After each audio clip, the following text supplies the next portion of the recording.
Hello, everybody, and welcome back to another exciting show. Discover the paranormal with All Out Paranormal. As always, there's me, Rex, and my lovely Joy. Kandi will not be with us tonight.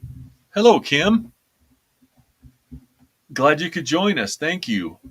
Kandi, because of the snowstorm we're having, she won't be on with us tonight. So you just have our bright cherubic faces to look at tonight and our guests here in just a few minutes, or a couple minutes actually. But yeah, that's what we're having here is another blizzard / snowstorm. Yay. Yeah. And it seems like it's the last, 3 out of 4 Thursdays we've had snowstorms. Pretty much. But you and I will give it 5 minutes, it'll change. So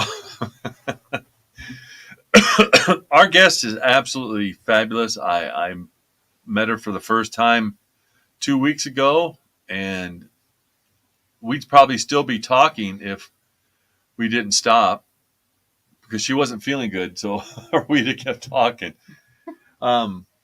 Enjoyed her so much and asked her to be on the show. And I'm so tired of the snow. All of us are. Amen. So the promo that was made, we're going to play that first, and then we'll bring her up.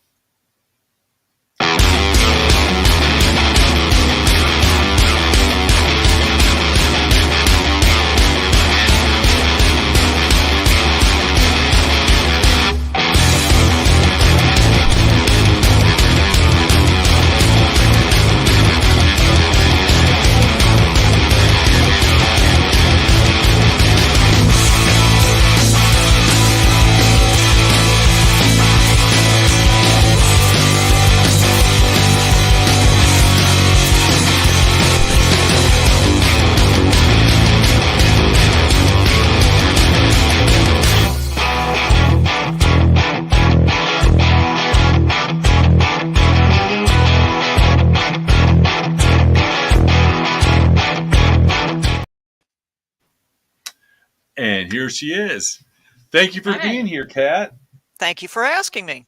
You betcha. If you would, tell us about yourself. And you have so many talents in the things you do. I mean, I wouldn't do it any justice, so I'll let you go ahead.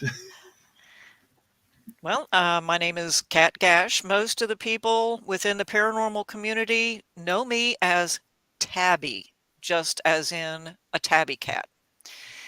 And I am a medium. I've been seeing and experiencing the paranormal since I was probably around 5 years old. And I grew up in a time period where if you saw ghosts, heard ghosts, you were probably maybe a little bit loopy. They would end up shipping you off to an asylum or at least some sort of room in a hospital and shoot you full of Thorazine and consider you to be a real oddball. So I took my time in letting anyone know who I was and what I was capable of doing until I would say my very early teens. And then I only communicated that with my sister, who admitted to me that she had also been experiencing things in the house that we grew up in. And it made me feel better. However, my mother was still very much a skeptic, so I kept a lot from her. And over the years, I allowed myself to open up. Up until then, I really kind of shut myself off. I was a little bit afraid of it. I didn't know exactly what it was because I really didn't have anyone to talk to about it. And so it took quite a while for me to hone my abilities. I don't consider it a gift. Some people refer to it as that. I just refer to it as an ability that I have along with my other senses. And so over that period of time, I learned how to control it. I learned how to protect myself. And I learned that there are many other things within the paranormal field other than just ghosts, and I'm open-minded. I'm very open-minded to a lot of things. I've experienced everything from just your ordinary ghosts, full-bodied apparitions, shadow people, creepers. I've never encountered a demon, but I have encountered some really nasty spirits. And so during the time frame of over 50 odd years that I've been doing this, there isn't a whole lot that I have not encountered. And there's very little that surprises me, very little that actually scares me. I'm more afraid of the living than I am of the dead. Me Definitely. too. And it's by the time that I got into my 20s, I would say, and I really allowed myself to talk to people about it, I soon learned that there were many people that referred to me as a psychic. And I'm like, no, I'm not a psychic. I can't predict the future. I can't read people's minds. I can't do any of that. I referred to myself as a sensitive. That's what I called myself for many years. And I continued to do that until I got into the 80s, where I joined a couple of paranormal groups because it was the height of the era with the television shows and paracons and everything. I was curious to know what all these people were actually doing, so I joined a couple of groups, and it came about that in all of the locations that I visited with these groups, I realized that there really wasn't much place that I could go to that I didn't pick up on a ghost. I mean, anywhere I go, I pick up on them.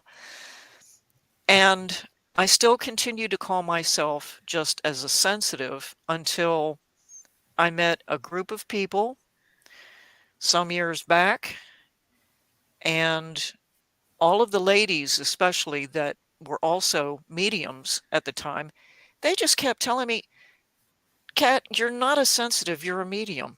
And I would joke with them. I'm only 5'1", so I would joke with them saying, well, I'm not a medium, I'm a small. You know, what can I say?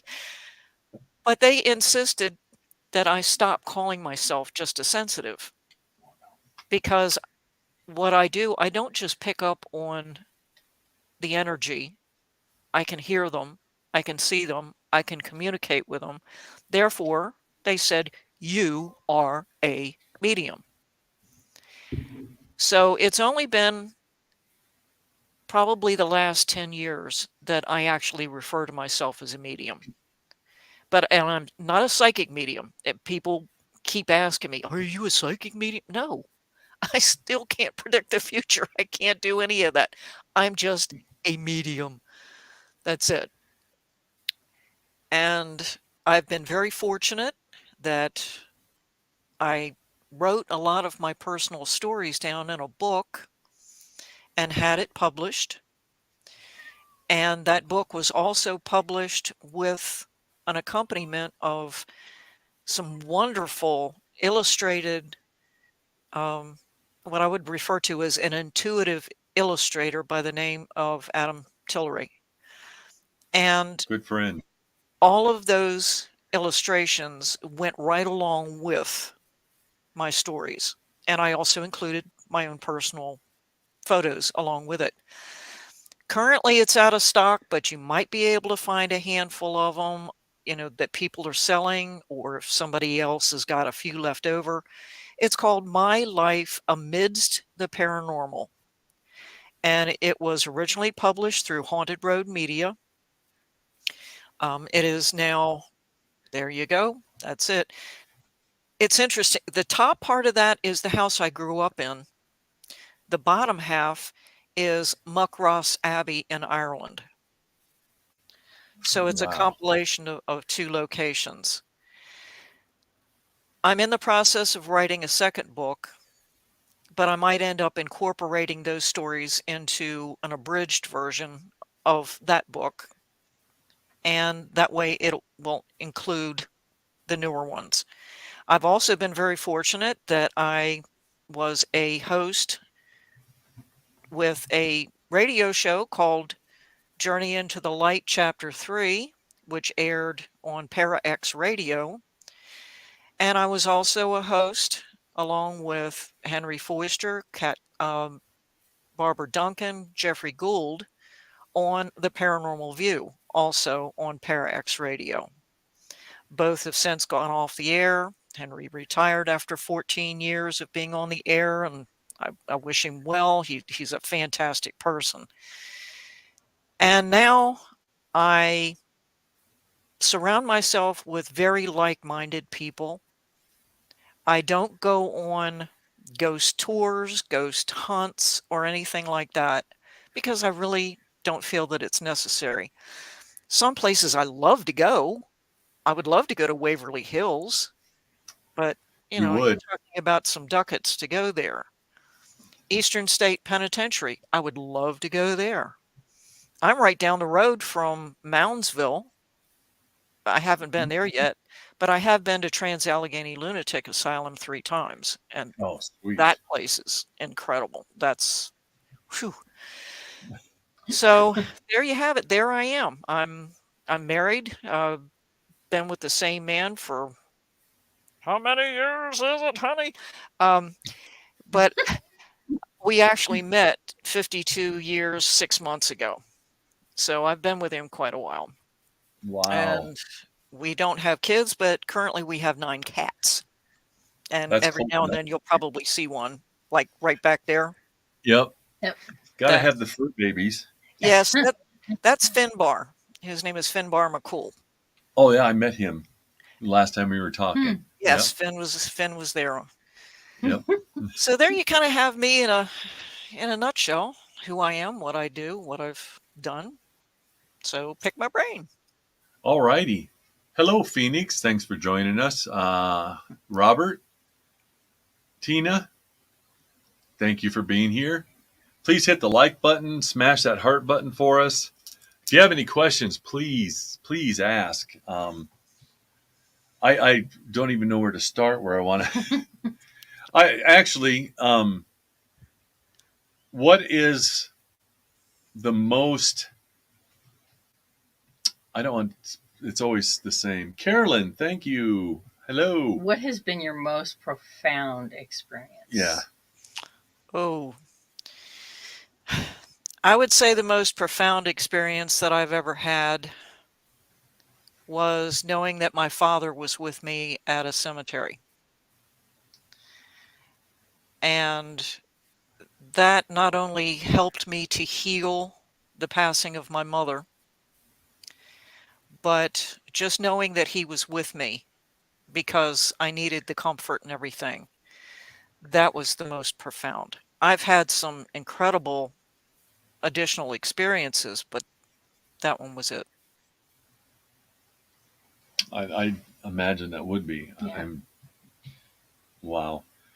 Can you you were telling me you told me we were talking about so many different stories. I'm trying to go through the Rolodex in my head, backing it up here. Oh shoot. Gettysburg. You were telling me you had some great stories about being there and the spirits you encountered. Hmm. Could you? Yes, I'm in between Gettysburg and Antietam, and I visit both of them quite often. I visit Antietam more frequently because there's less tourists there. But yes, Gettysburg has some amazing things going on, and I don't mean to go into certain places there, like the Jenny Wade House and the orphanage. For people like myself who are attuned to spirits, you can go anywhere on in that area. And I won't call just the battlefield because Gettysburg itself, the town itself, is actually the battlefield. They fought inside the town. So for people to assume that just the fields with all the markers and all the monuments is just the battlefield. The whole town was the battlefield. And you can go anywhere in that town and pick up on the spirits. And it's very sad to go onto a battlefield because the spirits that are there, they were they had their lives cut short so traumatically and so horribly that a lot of times they're unaware that they're even gone. And for those that are intelligent spirits and you can talk to them, see them, hear them, it's very sad sometimes to hear some of their stories Oh, I can where they imagine. tell you that they want to go home. They miss their families, they miss their loved ones, or they even talk about their injuries. They talk about their own deaths and how it happened. Right.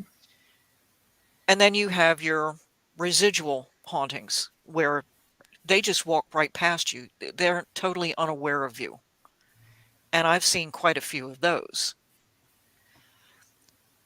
And Antietam is very different. It has a whole different energy than Gettysburg, mostly because I would say that the better part of the visitors to Antietam go there for the history rather than the paranormal. Gettysburg, yes, you have your big tour buses, you have school field trips, that sort of thing. But there are so many places up there that deal with the paranormal. They sell paranormal equipment to do investigations. They sell all kinds of new age things. And they, of course, have a half a dozen places where you can go on ghost tours. And they just take you to certain spots all over the battlefield or in town. Sharpsburg / Antietam is very different. They only have a handful of things about ghosts, and it's usually around Halloween more than anything else. Right. They would prefer that Antietam was looked at from a historical point of view. So whenever I go to Antietam and I talk with the spirits that are there, they're very much wanting to talk to you because nobody really does. Right. So the energy is very different between the two battlefields. Gettysburg has a lot of live energy, from live people. And depending on when you go there, it can be so crowded that you can't even find a parking space, let alone get out and walk. Whereas at We were, Antietam, we were there. you can go anywhere and be able to park and go around. Even this past year, during the anniversary of the battle, I went down there. I was able to find parking spaces everywhere. It was hot. I mean, I had sweat dripping off of me. I drank like 4 things of water while I was down there. But for me as a medium, battlefields are some of the saddest places because of everything that happened. That's true. And you have to treat them with respect. Oh, You have to absolutely. go to these places and treat them with a great deal of respect. Yeah, we talked about that too. Oh, here's a question. Do energies ever come through Insisting. insisting Yeah. you help them, like obnoxiously? I can't say that. That's right. Oh, yeah. Oh, yeah. I have a couple of spirits that visit me here in my house. And it's almost like they're knocking on my head. And I say, "Hey, hey, pay attention to me. Hey, hey, I'm talking to you." And I might not be in a position where I can talk to them. And I'll say, "Can you wait?" It's like, "Hang up the phone and call me back," that sort of thing. And they really get, as they put it, obnoxious, where they just don't want to leave you alone until I finally say, "Now, look, darn it, if you keep on doing this, I'm going to find a way to get rid of you." So if you can't be patient until I can get back to you and talk to you, then just leave me alone. Go find somebody else. Stop it.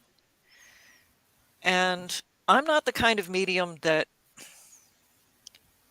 does what I would call helping the spirits. I will talk to them and move, Finn.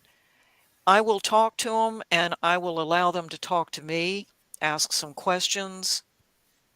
If I can help them just between them and myself, yes. But as far as like notifying kin, family, friends, and passing along information, no, that's not what I do. I am not a reader. I'm not a medium as a reader. So if somebody wants to get in touch with a relative, sorry, that's not what I do. If your relatives want to come to me, I'll be willing to listen and pass along something, but I'm not going to stand there and call out for someone. I'm a little leery of doing that because you really don't know if they're the ones that are really getting in contact with you. Exactly. And in case I happen to not feel well or something else is going on in my life that I can't really focus very well, I could open up a door and not be able to shut it properly. So you really have to focus. You really have to be there for a spirit if they want to talk to you. But yes, I do have them being obnoxious. I got one that likes to bother my cats all the time. And I had to tell him, look, I don't care if you're around, just stop poking my cats. I don't care if you're here in the house as long as you stay out of the bathrooms and the bedroom. The rest of it, I'm good to go. No problem. We have another question here from Carolyn, I think it's more like a comment. or comment. Carolyn says, I feel spirit around me all the time in my home. I see them out of the corner of my eye. When I look at them, they disappear. That happens quite often. And I think, and this is just me, this is my theory, because we humans have a very limited peripheral vision. We can only see just so far beyond where our hands go. When we see something out of the corner of our eye, it's because of the way the optics are working. So sometimes if you see something out of the corner of your eye and you go to focus on it straight on, the optics change position. Something is off. So they might still be there, but we as humans just don't have that capability of being able to shift our eyeballs. Like your bearded lizard, he probably shifts his eyeballs up and down and forward and backwards and everything else. Mm-hmm. So for her, if she sees something out of the corner of her eye, just leave it there. And if she wants to try and reach out to it, try to talk, find out who it is, just be very careful and not always believe everything you hear.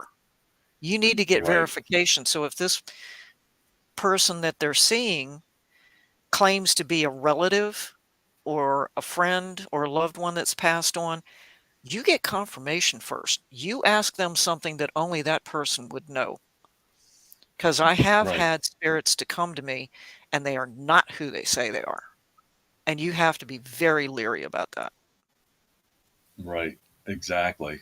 And don't assume everything's a child. Yes. Oh, Yeah. or that just because it is a child, it's got to be somebody nasty that Mhm. is portraying themselves as a child to get your Right. attention or to get your trust. Mhm. No, that irritates the dickens out of me. Yeah, because you hear that all the time. Oh, it's a little girl. I know it's a little girl. And I said, how do you know? I said, they can disguise themselves and Yeah. let you hear what you want, and they'll do. They're hearing you, and they'll do just to get towards you. Oh, yeah. Well, since Yeah. I don't have children, never did, I don't get along well with actual child spirits because I just can't really relate to them all that well. So if I Right. go into a location that is known to have a child spirit, I can almost guarantee you they're not going to talk to me. They're going to end up talking to somebody else because they know they can sense that I don't know how to talk to them. Right. So if I go in there and I feel somebody tugging at my pants leg or grabbing my hand or something like that, and I know that it's a child, that I can feel it and sense that it is a child, I'll have to let somebody else know, hey, can you take care of this? Because just can't do it. And they will. And that's how people work together. But yeah, don't assume anything. Get verification first. Mm-hmm. Exactly. If I could spell. I'm just I'm sending Dave a message here. So So yeah. yeah, you can talk to her. It's allowed. I He's such a turd. I'm actually sending him some of the um, photos that I've caught over the years, and I just wanted to, if we can, bring them up and see what you see in them and discuss Okay. them, if that would be okay. Sure. Okay, Dave, I hope you heard that. Did you send it to me in Facebook? Messenger. Okay. There should be 4 of them. I'll send you some more. Like, that's what I was doing. I'm going, well, you know what? I've never, I actually, since we've started the show, we've never shown anything that we've over what? Well, we started with my sons in 2011, and I have a lot of stuff, but we've never brought it up on a show. And for some reason, I really would like your opinion and what you see on some of this stuff. I mean, Okay. I don't put anything out there. If I'm on the fence about something, I don't put it out. You know, I keep it in my archives, but if there's something that I cannot explain in any way, shape, or form, am I crowding you? Well, I'm a big man. I know. I'm over as far as I can. But when I put out something, it's something that I've gone over, either my sons have gone over, Joy has done a few with me. I caught a photo bomb on him. Yes, caught a photo bomb. I was having pictures taken of me, and she did. He didn't even see it. I was posing for the camera. I couldn't. I was, you know. Yeah, but even after no. the picture was printed, you should have been able to see that. I wasn't looking for anything in it. I should have, because something got thrown at us. So, Dave, do you have them? Dun, dun, dun, dun, dun, dun. Anyway. They're uploading right now. Okay, fantastic. I've uploaded, there we go. This one here. Is at a state park I went to, and I'd heard one of the deputies told me that an individual back in the 70s had hung himself in the trees in that state park, and he was naked. So I went and found the park ranger. I seen the paperwork. It was documented that, yes, this young man had hung himself back in the 70s. I said, can you take me to the area in the park where he hung himself in the trees? He goes, absolutely. So we walked down there. And when I do my spirit photography, my rule of thumb is 5 pictures in a row. And the first 2 pictures was the family here having a great time. The third one was the figure that shows up in the center there. And then the last 2 were the family again. I can't explain it. I can't explain it away. It's not from the fire. It's not a reflection off of anything.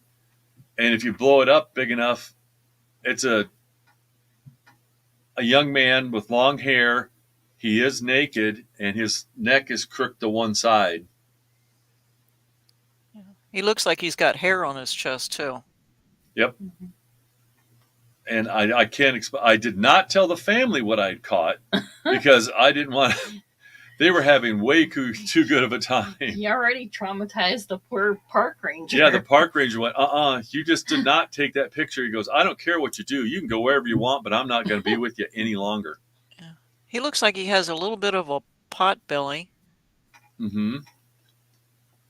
Yeah, definitely longish hair. It looks like he's got a sock. You can see like the shoe and maybe a sock on his left leg. He's definitely naked. Mm-hmm. Wow. Wow. That is incredible. Thank you. That's I've freaky. been blessed with my spirit photography, and I've actually taught classes on it. So, yeah. Oh, here we go. One of my favorite places to Oh my go. goodness. Can you see it down there? Holy crap.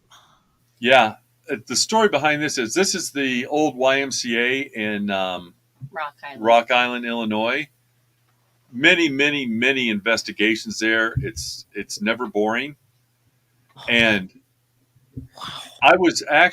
we had experts on every floor, and I was giving mine on spirit photography. And I had taken 109 pictures throughout the night. That was picture 107. Now, if there was an anomaly that would have caused that in there, it would have been in more than that picture. Yeah. And I mean, that's almost solid, but it's wispy, but it definitely has a almost a tangible mass to it. Yep. Mm-hmm. And it's like looking down at me, and I didn't find it till the next morning. It was one of those, oh shit, you got to be kidding me. Now, see, something like that would, See, there's the picture before. There's nothing. Mm-mm. There and it then is. The next shot was that. I stood there for hours taking pictures. And because they'd bring up a group of 5 or 6 at a time, and I just kept taking pictures. When they'd leave, I'd start snapping pictures again. And that's what I ended up getting. Wow. This one here. Oh, that's freaky. That's giving me chills.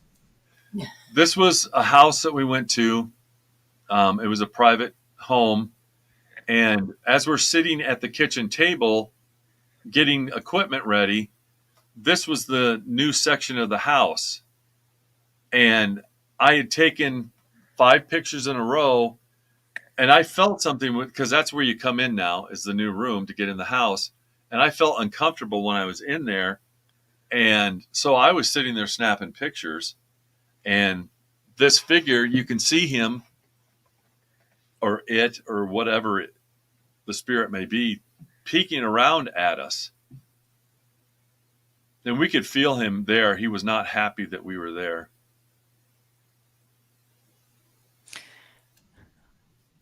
When I first looked at it, my first thought was it was an older woman wearing a Victorian style dress.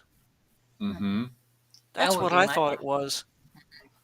But she was not happy that we were there. Made it very uncomfortable.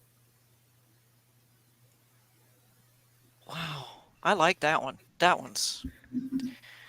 We can keep talking. I've got more. Oh. I just have to... I'm pulling them off my phone. But yeah, like I said, having you look at it and kind of verifying what, we've caught. And that's just Thank you three for sharing it with me. You bet. Mm-hmm. And that's just 3 of the pictures of, I've got ones from Waverly Hills that I haven't even, we've seen it, but I haven't put it out there. And yes, ghosts are people too. We were discussing that, Kat. You treat them with respect. You talk to them just like we're talking now. And just because they're not flesh and bone anymore, they still react and still have feelings. And you're going to get more out of them out of your experience, if you're cordial and you talk to them, Hmm. just like we are. And I can't voice that enough when I give tours or people are with us or if I lecture or whatever, that you have to. And the people that provoke, that's, I think that's really dumb. It can be not, it's not only disrespectful, but it can be very dangerous too. Mm-hmm. Exactly. And Because my saying has always been that if you are an a-hole in life, you are still one in death. Mm-hmm. absolutely. And if you run across one of those, you could be poking a hornet's nest if you get in their face. Absolutely. Now, when you run across a spirit that's a bully, now that's a whole different story. But when you go into a location that is known to have a spirit that really is not nice, they can and will hurt you in some Hmm. way, whether it's physically or mentally or spiritually. And those are the ones that you have to protect yourself with. And they're the ones that you try to avoid contact with as much as possible. If you pretty Absolutely. much ignore them, you're better off. But I have come across one spirit in particular that was an extreme bully. My friend Pat McCormick of Ghost Soldiers, we went to a pub down in Bowie, Maryland. Old pub, very, very old building right next to the railroad tracks. And the building next to it used to be one of the old station houses. It has a number of various different spirits in it over the years. It went through Prohibition and all kinds of interesting history. And one of the concerns of the owner was that she noticed that at certain times of the evening, people in the bar of this place really started getting nasty with each other for what seemed to be no apparent reason. And they were also complaining that they were being shoved off their chairs. They were being shoved behind the bar. And of course, when you get shoved sitting in a seat, you might look over and say, "Hey, what the hell did you do that for?" And the person next to you would be like, "Hey, I didn't do it. What are you yelling at me for?" And the next thing you know, people are, yelling at each other and accusing each other. So we were brought in Exactly. to find out about this person in the bar, as well as a couple of others. But this one in particular, Pat was in the dining room area, and I just casually walked into the hallway that led to the bar. I didn't go down in there, but I just looked down the hallway and I picked up on him immediately. I mean, I'm talking about a big, tall dude, well over 6 feet tall, not very brawn, but just a large, large man. And he called me a whole bunch of names. And I'm like, okay. So I walked back and I told Pat, this guy in the bar, we're going to have our hands full with this dude. And Pat was in the Air Force and he didn't take any gruff. And we both walked into that bar, and immediately the atmosphere in that place was just heavy and oppressive and angry. And he got up in my face because I could see him and hear him. Pat couldn't, but he could feel him. And he was just calling me every name you could possibly think of. And I was just staring at him saying, "All right, I might be small, but I'm mighty. And I can hit you where you live," meaning right there where, I mean, so if he was a live person, I'm the right height to hit him where it counts. And Pat was yelling at him, telling him, "You've got to stop this. I don't know who you are, why you're here, but you're disrupting things. You're nothing but a bully, and you need to leave out of here." And he just kept telling Pat, F you, F you, F you. And that made Pat even angrier. And finally, between the two of us, we stood there. Pat brought on every known spirit, good spirit that he could muster to his aid. I put my protective bubble around me, and between the two of us, we let this guy know that he was out of there, that it was not going to be tolerated any longer. And when we both ganged up on this bully, his spirit literally backed down the hallway toward the kitchen area as fast as he could go. I mean, it was just like one of those tunnels where he just went whoop, straight down the hallway. And a couple of weeks later, Pat talked to the owner, and she said that she hadn't had any problems in that bar after that. It's like he just decided he had made himself at home there, but we told him, you're gone.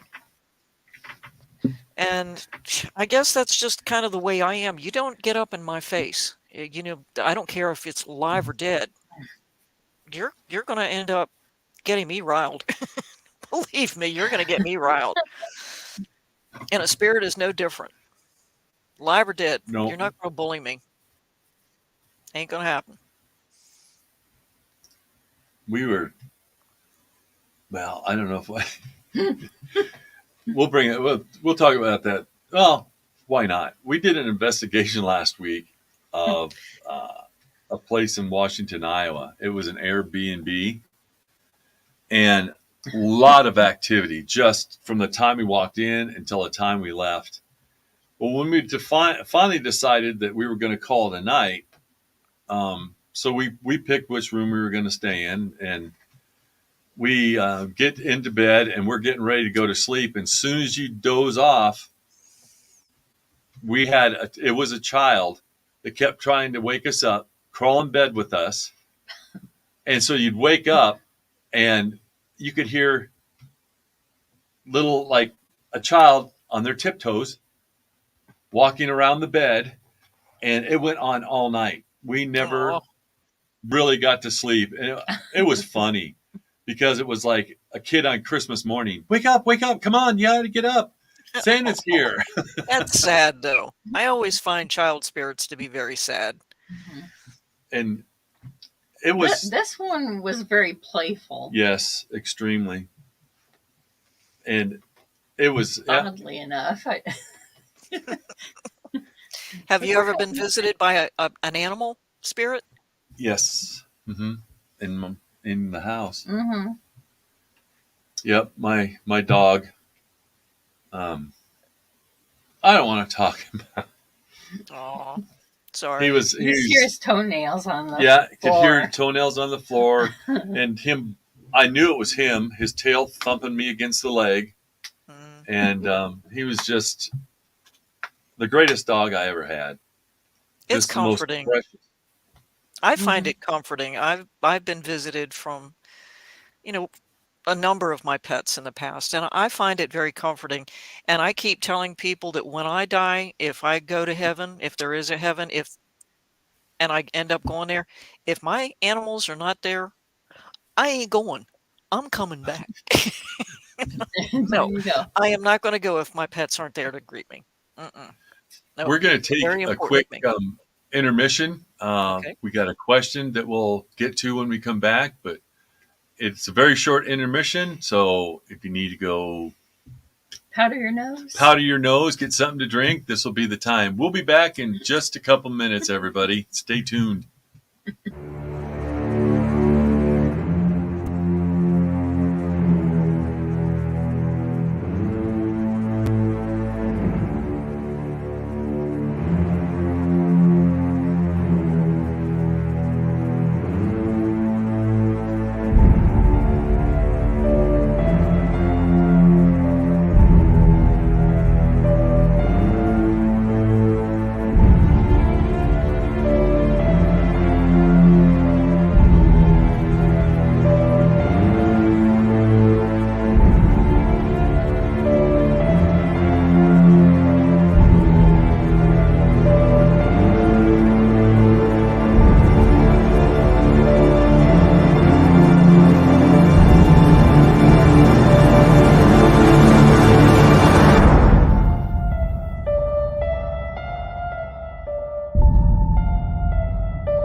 Hi. She'll be back. Probably seeing if her husband needs anything and taking care of the fur babies. But thanks for being here. Hopefully, the people that are watching aren't experiencing the snowstorm that we're having. Yeah. No thanks. But what can you do? You live in Iowa. Tomorrow it could be 75 degrees out. You never know. So, but I hope it's all right that I brought up some of AOP's stuff. I think Kat was an exceptional person to go over it with me, and Joy, and give us her perspective on it. We'll have more in the future here. Phoenix wants us to keep this. No. No. I've already sent it your way. We've had enough. So please hit that like button, share out, tell everybody to come visit. This is a great show, and she's putting her, air controller helmet on back there, and I'm back. Thanks, Phoenix. Yes. The question is brought by Carolyn, and I think it's probably, why do you think they are around? And I'm sure it's about the pets. Well, I've always believed that animals have a soul the same way we do. They're self-aware. Mm-hmm. And because they do have a soul, our pets, and I really don't like to call them pets, but our companions, whether they're four-footed, scales, fins, fur, whatever, they know that we love them. Mm-hmm. They can feel it. They show us that they love us, or they tolerate us, depending on the situation. Cats do that an awful lot. But they're very much aware of how we feel about them. Mm-hmm. And we do our best to make sure that they're well taken care of, that they are healthy, that they're safe, that they're entertained. Just like children, you've got to discipline them, and you also have to have a great deal of tolerance and patience with them. And animals know this. They can pick up on it. And especially cats and dogs, and from what I understand, even some other animals, and I'm not used to them. I love horses. I'm a little afraid of them, though.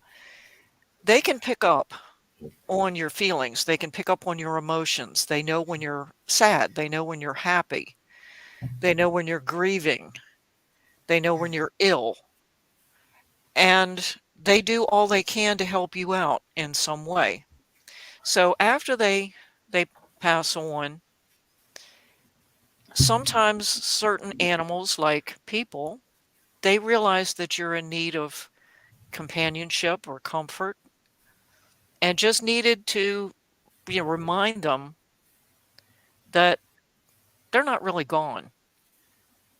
Our energy doesn't die. It just transforms into something else.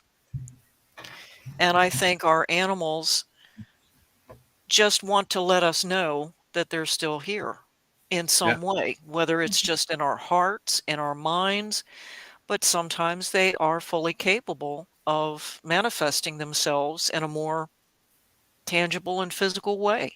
Mm-hmm.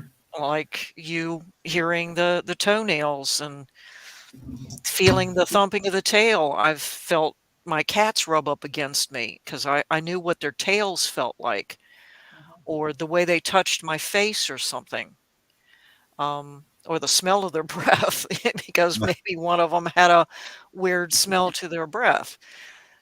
I think that's why they do it. They're very much aware, very much attuned, the same way people are.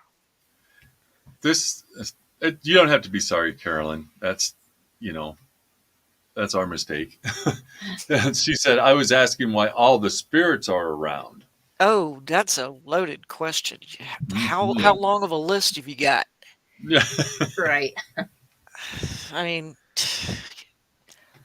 I don't think that there is a book that could handle all of the answers to that, because why are we here to begin with? A philosophical question. Why are we Right. even here? Why do we exist at all? Why do we have a consciousness? Why do we have a soul? People have various different reasons for staying with a person, whether it's their spouse, girlfriend, boyfriend, whatever.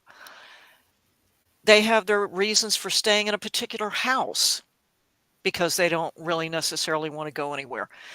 You stay in a Right. particular school or a particular district because you enjoy where you're living, where you're going to work. You don't like to change places where you work. You have Mhm. all these various different reasons for staying with someone or someplace. And I think the spirits do the same thing. They get just as attached to a home or a person or a thing the same way we do when we're alive. We get Mhm. attachments to animals, to objects, and especially a home that has been in a family for generations. It's their legacy. It's something that they've passed down from generation to generation. Or it's a home that you've experienced either a great deal of joy or a great deal of pain. Or it could just be some selfish SOB that just doesn't want to move on. You have Exactly. so many reasons. Whenever I hear that catch-all phrase, spirits are here because they've got unfinished business. Business. Oh, I Or hate come they're that or too. they're on. trapped here. Seriously? Yeah. Or they're trapped. They're Those are the not two trapped. phrases that I absolutely hate, because there isn't a person alive that doesn't have some sort of unfinished business when they pass away. Right. So that's absolute malarkey to think that the only reason that you would come back is because you've got unfinished business. You could spend the rest of your eternity apologizing to people if you think you've done something wrong. Right. Or the idea that you come back, uh, Uncle Ivy comes back because he says, "Oh, well, I hid half the fortune in the backyard underneath the rose bush, and I needed to come back and tell somebody about it." Seriously? No, Yeah. no, Exactly. no. But yeah, fill a volume of the reasons why people come back. Me, I'm going to come back and haunt the living out of some people just because I'm ornery and I'm going to do it. He says the same thing. Yeah, She's hey, gonna come back and haunt me. Well, she likes you. I, Evidently, yeah, I told a my bit husband more I than would do. most. Yeah, if I go before my husband, I told him, I said, I'm going to come back and haunt the living out of you. there you go. Why? Because I can. Exactly. Exactly. And Going why to not? enjoy it. Yeah. And I then there's sent. going to be other people that will say, "Hey, Kat, are you going to come and talk to me?" And I'm just going to sit there and say, "Mm-mm. There's nobody I wanted to talk to in life. Why would I want to talk to you in death?" No, I'll come up and slap you in the back of the head, but Yeah, I'm I'm I'll coming throw back some for shits and ectoplasm giggles. at you, but that's about it. This, Just to mess with yeah, people. I'm coming back for shits and giggles just to mess with people. Exactly. Exactly. Mhm. Well, if you would like, I sent a few more pictures to Dave, Ouch. and I get it. Excuse me okay, for a minute. you got a cramp. Yeah. Okay, fight through it. Okay, here's the one that photobombed me, You can see the and nose, the yep, eyeballs. yeah, it was, and that's at the old YMCA in Rock Island. I had a friend of mine doing a photo shoot for me, and just before I believe this face was caught, we heard something in the corner she's looking around. There's a little room that's got um, there's a door to lead out that isn't used anymore. There's a window, and there's a bunch of nuts and bolts and stuff like that on shelves. All of a sudden, we heard something, and it hit the floor and roll clear down to where we were at. And it was a nut, a big one, and there's no way that where those were at, they were in a container. So something physically picked it up and threw it, and then I believe that's when this individual decided to photobomb. Looks kind of stern. Yes. His mouth is real bunched together. Got a very narrow nose. Mm-hmm. Yeah, he looks kind of like, "May you get out of my space," sort of thing. Yep. Yeah, I don't think I would want to meet that thing in the dark. No. Exactly. This one here is the first time we bought a full spectrum camera, and one summer all we did was go into cemeteries. And this is the very first picture I took with the full spectrum, and you can see the figure standing there. So it looks almost like they almost have their hands on their hips. Not quite Mm-hmm. hands on the hips, but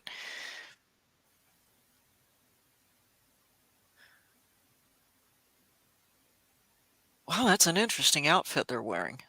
Yes.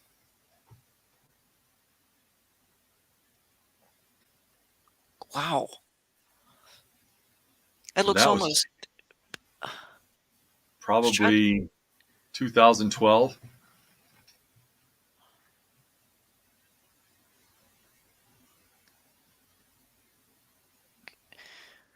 You know what it that half looks like to me? It looks like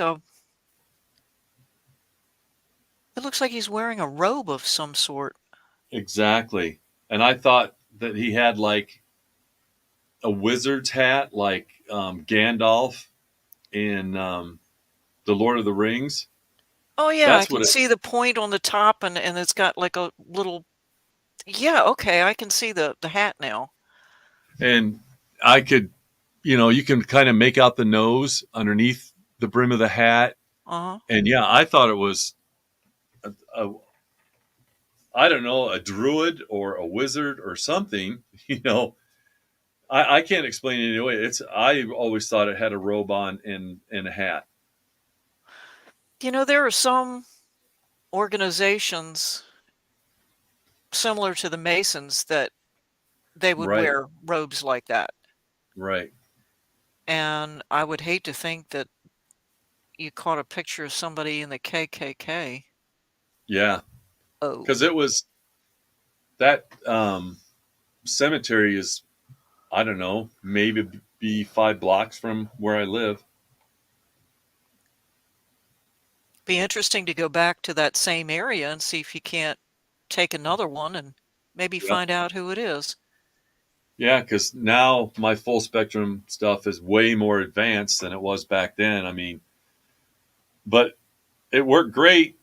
And then one day it just decided to, well, we were using it and the lens in it shattered. Mm. I haven't used mine in a long time. I should recharge the batteries. Oh, I hate mirrors. Yep. And that was a private investigation. And actually, my son caught that one. Oh, that's ugly. Yes. Ooh, I would not want that looking back at me. No, no. Because the way that's shaped and everything and the body forming at the bottom, it reminded me of an alien, Yeah. that you always hear about. Mm-hmm. It was a spooky place we were in, that's for sure. And she's back. I've sometimes been asked about why spirits take certain forms, Yeah, and I think sometimes they just do it just to scare the living hell out of us. I really do. I think there are some that know perfectly well that the shape that they're taking scares people, and Right. they actually enjoy it. They enjoy looking the way they do. And then unfortunately, I think there are some that look horrid. They look, like they're peeling away or something like that, because that's the way they were when they died or shortly thereafter. But Right. more often than not, I think they take the shape and the form that they really want to. Because I went to a location where the husband and wife lived in that house from the time that they got married back in the 1930s. He passed away in the 1970s, she passed away in the 1980s. But yet when I saw them, they were a young couple that were Mhm. wearing 1930s dress. Shortly after they got married and moved into that house. That's the way they came back, and that's the way I saw them. I didn't see them as old people and the way they Mhm. died. I saw them together as a young married couple starting out their life wearing 1930s garb. And That's that's the way they want to look. yeah. And Probably their happiest moments too. yes, So yeah, yeah. they were together again, and that was the Hmm. happiest time. So yeah, I think they sometimes choose how they show themselves to us. And if you go Yeah. Yes. into a I location that everybody says, oh, when you go in there, there's going to be these huge dark shadows and these ugly looking things coming out at you. Well, if you go in there with that kind of a mindset, you're going to see the boogeyman behind every corner. You're going to see something exactly. that is really going to look awful, no matter how you do it. Or you can go in there with an open mind to say, okay, I'm going into a place like an asylum. Yeah. Well, my dancer's back here and try it again. Um, going into a place like Trans Allegheny or something, Right. and the first thing that you think of is, oh, I'm going to see all these screaming banshees running up and down the hallway with, long flowing white robes or something because they're insane and pulling out their hair and whatnot, instead of seeing them as people. Hmm. So you go in there with a particular mindset, and that's exactly what you're going to see everywhere you Yeah. go, instead of seeing what's really there. Yep. And so people who look at like the photographs that you just showed, some of them will look at it and say, "Oh, well, all I see are leaves. All I see is this." I looked at them, and the first thing I saw was just the shape. And then as soon as I let my eyes focus to it, instead of looking at it thinking, "Well, I'm going to see a ghost, or I'm going to see this, or I'm going to see that," I did see it. And it wasn't frightening to me except for the one in the mirror. Yeah. The others were okay, but that one in the mirror, oh, that was yeah. So please, people, wherever you go, I don't care where you go, just don't go in there with a preconceived notion of what you're going to see and what you're going to hear, No. because you're either going to freak yourself out and it's not going to be a good experience, or you're going to go in there with all of these expectations, and if it doesn't happen, you're going to come out and say, "Man, I paid money for that." Yep. Sorry, ghosts don't perform on cue. It just does No, not they happen. don't. Nope. I've gone to places where you're sitting or walking around for 6 hours and there's been nothing, Hmm. and then when you think the night's over with, you're going to start, going to call it a night, then yeah. As soon as you start turning the equipment off. Yeah. As soon as you start turning the equipment off. Yeah, Exactly. putting it back in the bag, and the next thing you know, you're hearing all this stuff. I mean, I Hmm. also tell people, don't go into a location just at night, because spirits don't just haunt at night. They're there all the time. Yes, Right. they are. Granted, it's okay to do things at night for a couple of reasons. The rest of your sensories are pretty much kind of shut off. You don't have Hmm. the ambient noise outside, you don't have all the light and everything, but you don't have to investigate in the dark. You don't Right. have to do it in the dark. And you don't have to go into a location at 8 o'clock at night, and you have heard that the hauntings only start at 2 o'clock in the morning. So you go in there at 8 o'clock at night, and you sit there for a couple of hours, like you said, with nothing happening, and they get all upset. Well, nothing's happening. Oh, heck, I'm gonna go ahead and leave. Well, if the activity starts at 2 o'clock in the morning, stay until 2 o'clock in the morning. It might just be residual. Exactly. Yep. And the spirits don't know that. They don't know that you're sitting there waiting for them to do anything. They're going to do what they're going to do when it's time for them to do it. And Yep. it just irritates the dickens out of me when people do that, where they just automatically assume that every place you're going to go, there's going to be activity, and then get so disappointed when it doesn't. Just happens when it happens. Period. Right. Okay. This here, what do you see in the window? I see somebody with dark hair, and I can see his shoulder. Yep. And they're looking is off that a to place? That's Yeah. a room in the back. You can see the molding up against like a door frame or a Yep. closet or something.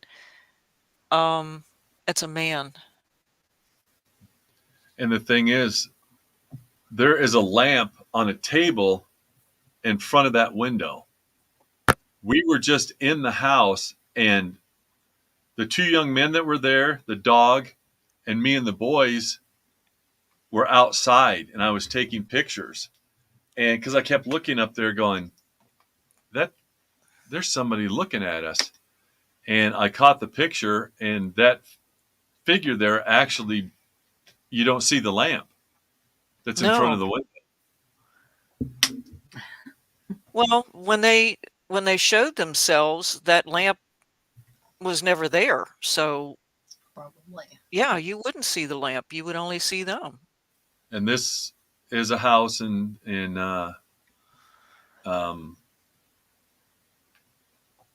yeah. I don't want to give it away because now people have tried to break into it Oh. and all sorts of things. We were lucky enough. I think we're one of the few that ever got into this place, and it was just blind luck that we got into it. And it is documented a murder-suicide.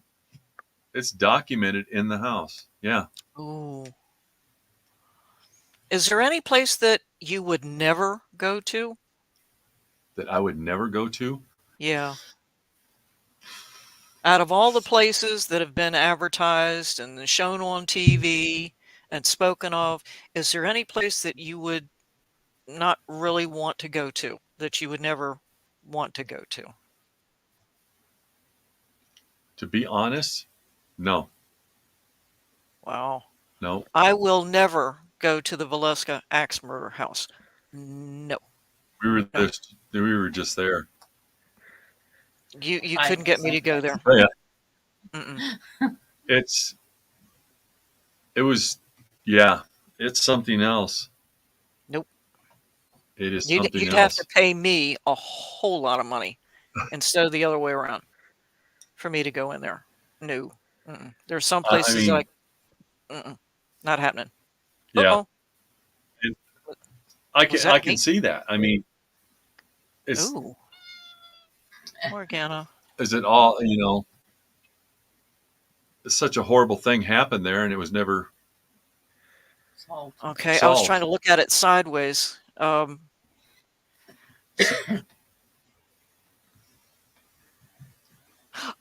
I see it. In the lower right-hand corner, right around where that bright spot is. Yes. The story behind this is the boys and I, this is our first investigation, which was in my parents' house. And my parents' house was a parsonage. It was a funeral home. It was part of the Underground Railroad. Had quite the history to it. Well, we're in the basement, and all we had is our little Sony digital recorder and our little Kodak digital camera. Well, we took the picture and the flash didn't go off. And when we go back through, this is what showed up on the picture. Yeah. And this picture should be black. There should be nothing on it whatsoever. I don't know what it is to the right, but you can see the face. And if you look farther up, there's more faces that are forming, like in the mist there.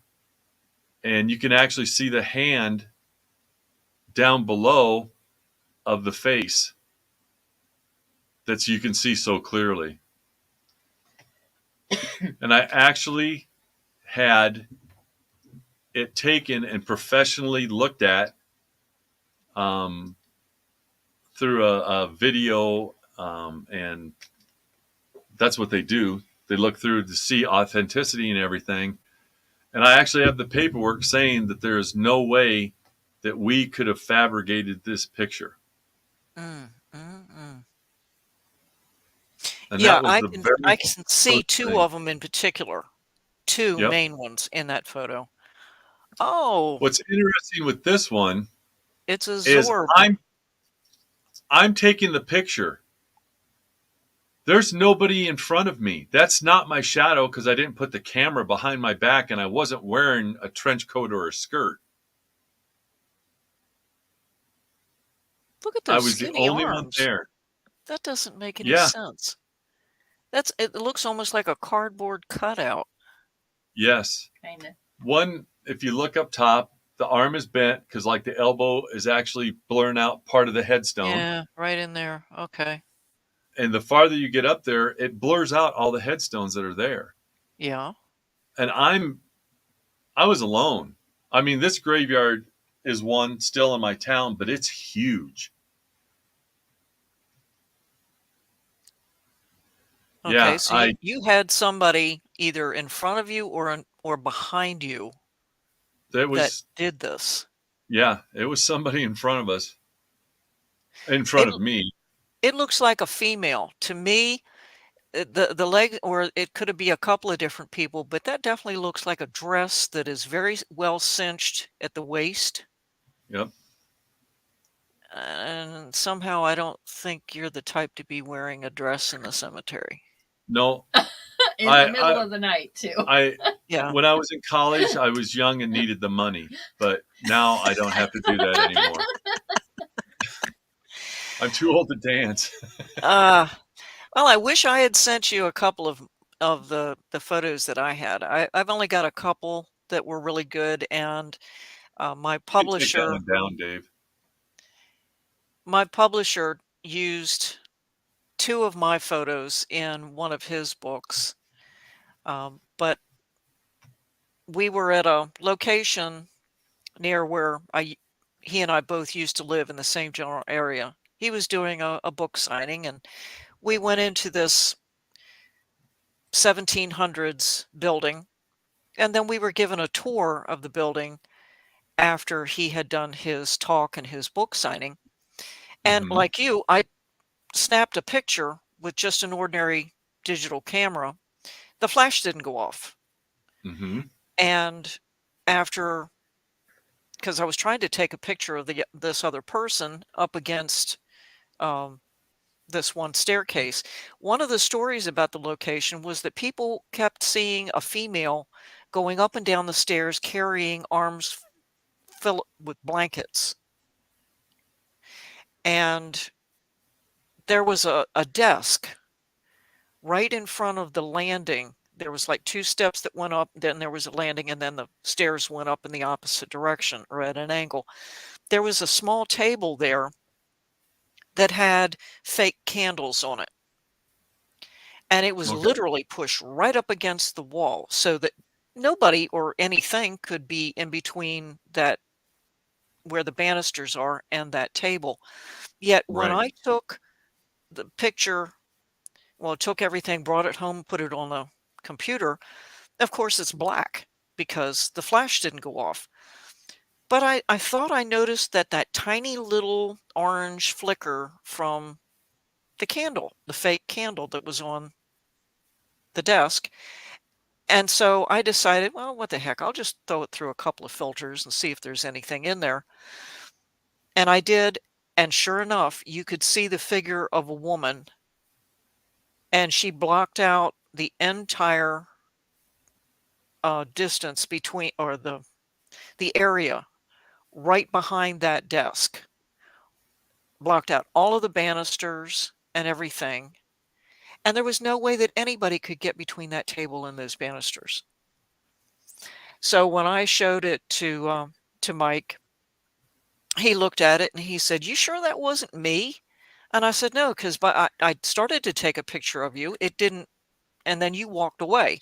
So about the time that I took the picture and everything, you were out of the picture. You were already across the room." And I said, "Besides that, how could you get between the table and you don't have long hair?" You know. So he blew it up and looked at it, put it through a filter. And sure enough, you could definitely see this woman in this picture. And so he put it in one of his books. Mm-hmm. And I was very pleased about it because I had sent him a copy of the photo to let him know, hey, look at this. This is what happened when you and I were there. So he put it in his book, and I'm very pleased about that. But I've That's had a lot of interesting things to happen. I don't get a whole lot of photos, and it's unfortunate. I don't know what it is. I just I don't know why I don't get a lot of photos. I don't get a whole lot of EVPs. All of my experiences have been just through me. mm-hmm. Mm-hmm.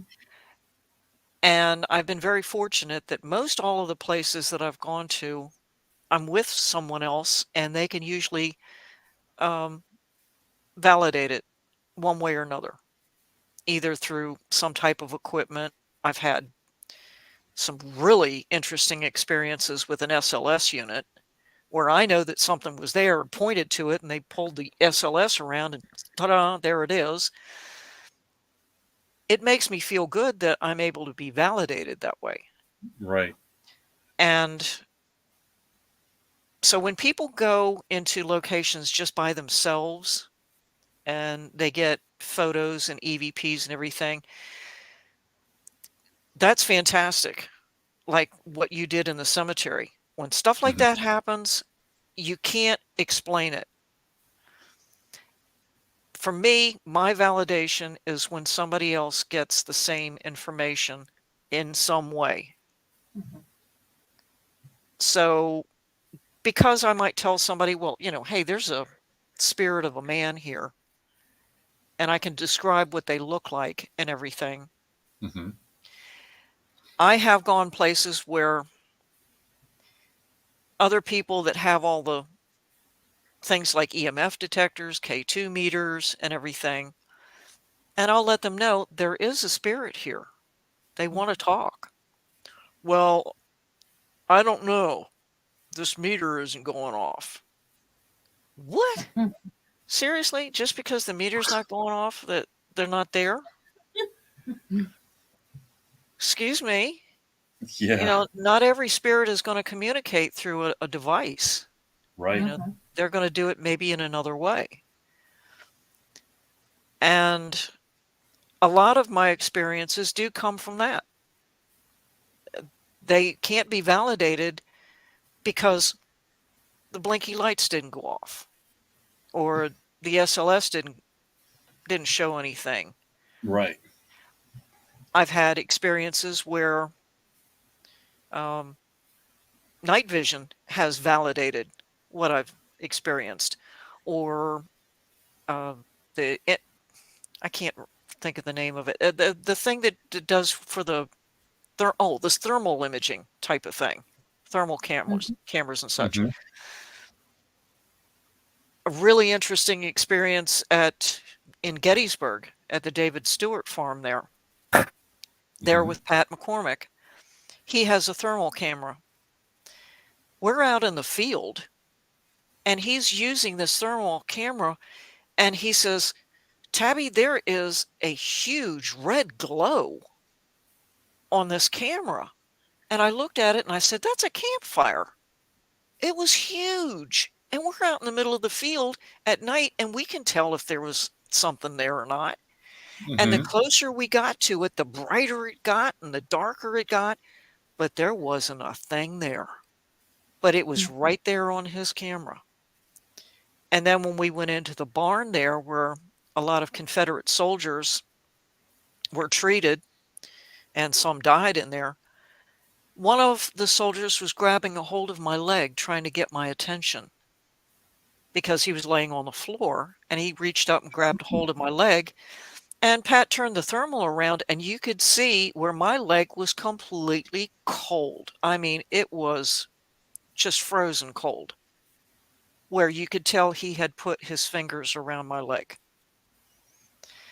So things like that they're really cool. I mean, when it's done properly and it's done well and it's done by a person that knows how to use it, to me, hey, that's the greatest, Hmm. you know? And when we do a thing and we are with people or everything, and the first thing we tell them, there's a lot of things that you've seen on TV, you've seen this, that, a lot of evidence, but it doesn't mean that we're going to walk around here for the next 6 or 8 hours and you're going to see something spectacular like that. I said, the stuff you've seen is hundreds and hundreds and hundreds of hours of out there doing this. It doesn't happen every time you walk into someplace. Right. And that's why it's so um, staggering and exciting when you find it, because it doesn't happen that often, to No. where something manifests that you see it either in a picture or video or hear it. Yeah. And I want everybody to know that Kat is the real deal, because you were telling me about spirits that you've seen and you validated um, who they were, um, what unit they were in, and so on and so forth, which just was amazing. Mm. It can be very moving to do things like that. And whenever I go anywhere with Pat McCormick, he is the type of person that he wants to help as much as he can. Right. And we will go to various different places. Like the last time he and I were together was at Monocacy Battlefield in Frederick. And there was a couple of soldiers in a barn. One of them was laying on a cot, and the other was injured. And Pat asked them if they would like to find their way to be with their loved ones. And they didn't know how to do it. They weren't even sure if they were able to. And I told Pat, well, the person that's laying on the cot can't get up. So he isn't able to get up and walk into the light, sort of thing. And so Pat asked some of the other soldiers, could you help that person to get up? Can you help them? And I saw them actually go over and get them and lift them up and carry them away. And there was tall fields of corn right outside this barn. And the wind had been blowing just enough. And anyone who's ever been around a bunch of cornfields, it has a very distinctive sound when Yes, corn it does. moves. And unless there is absolutely no wind at all, corn will rustle, no Hmm. matter what. But when these soldiers were crossing over, that corn stopped moving. There was no sound at all. And after they left, it came back again. The rustling came back again. And there was another soldier in another section of the barn. He was all upset because he couldn't find his shoes. And all he kept doing was running back and forth, and it looked like he was looking under things, like under people's backpacks and their, blankets and everything, trying to find his shoes. But he was totally unaware of us. He had no clue that we were even there. But yet that's what he was doing. And it was sad, though. Here he was, a soldier, Right. and looking for his shoes, and he didn't even know he was trapped in this loop in time, looking for a pair of shoes. Right. So we couldn't talk to him. And I've been brought to tears by things that I've seen some of these soldiers when they're trying to cross over.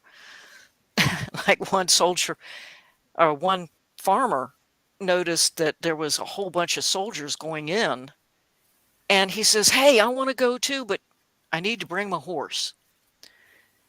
And I said, "Sure, bring your horse. If that's what you need to do, you bring the horse, if that's what you want to do." And then there's other soldiers that flat out won't go. They just flat out refuse to go. Maybe they don't have anywhere else to go. Maybe they feel comfortable where they are. And so Pat might try to cross over, as he refers to it, as a bunch of soldiers at Antietam, where there was maybe about 100 soldiers in that general area. And once he opened the portal and it got closed, he looked at me and another person who's a medium and said, "Well, how many crossed over?" Because he didn't see them. He can't see them. He can feel their energy, and that's all. And both of us said, "Well, maybe about 20." And he's like, "What? Only 20 out of about 100?" And I couldn't think of any real reason why these soldiers would not do this. But then after I got to thinking about it, and I said, "Pat, can you tell me who these soldiers were, what regiment they were?" "Well, they were part of um, part of the Irish Brigade." And I said, "Okay." "Irish, Catholic, mostly Catholic. And here you are, a Protestant, not wearing, the collar and the rosary and everything, telling them that you have the ability to send them into heaven, into the light, to be with their loved ones. Sorry, they're just going to look at you and say, 'You're not my priest. You don't have the authority.'" And they're not going to do it. Yep. Mm-hmm. And he suddenly thought about it. He says, "I never even considered that." He says, "The next time I come down here, I'll bring somebody who's ordained and see if they can't do it." Right. So anybody that seems to think that they can do this and the spirits are going to listen to them, there's always a reason for them not listening to you. And there has to be a darn good reason for you doing it in the first place. Your Yep. intent is all that matters, is your intent. Right. And like we started out the conversation about provoking, going into a location and insisting that you come out. "Oh, I've heard that you scratch people and you do this. Well, why don't you do that to me?" Well, heck, if I were the spirit, the first thing I do would be to come. You'd be end up with a broken nose and a black eye. You ask for it, I'm going to give it to you, sort of thing. Mm-hmm. Exactly. But if you go into a location with respect and with good intent, even a bullied spirit is going to respond to you. Because Right. just because they're dead, like you said, they're still human. Mm-hmm. You don't walk into someone's home and disrespect them at all. So why go into a place where you know someone has died or that they're attached to and suddenly start making demands? It's Yeah. wrong. It's absolutely no. And then shut the door behind you and call it a night. On that note, we're at the end of our show. I want to thank you so much for being here. Thank I you. could listen to you talk about your stuff forever and a day. I would love to have you back sometime for Oh, a sure. second chapter. That'd be great. Yeah. I'd And I'll love to send have you a that. couple of photos and you can take a look at them and see what you think. Absolutely. I'd love to. Always Love good to to. get a second opinion. Yeah. I want to thank everybody that stayed and watched the show and the great questions. Phoenix, yours, could you hear the soldier say anything? I'm sure with her explaining that she heard them talking and saying stuff. I mean, obviously. I mean, that's what I got from it anyway. Mm-hmm. But again, thank you so much for being here. It was Thank a you. wonderful show. Love to have you back, and I can't wait to get some pictures from you and see what I can, my thoughts on them for you. Okay. Will do. And again, everybody, I want to thank for coming and blessing our show and making it what it is today. Without you guys, you know, we'd just be sitting here talking heads. So I'm going to end the show like I always do. I want peace to everybody. Be safe, and we do love you.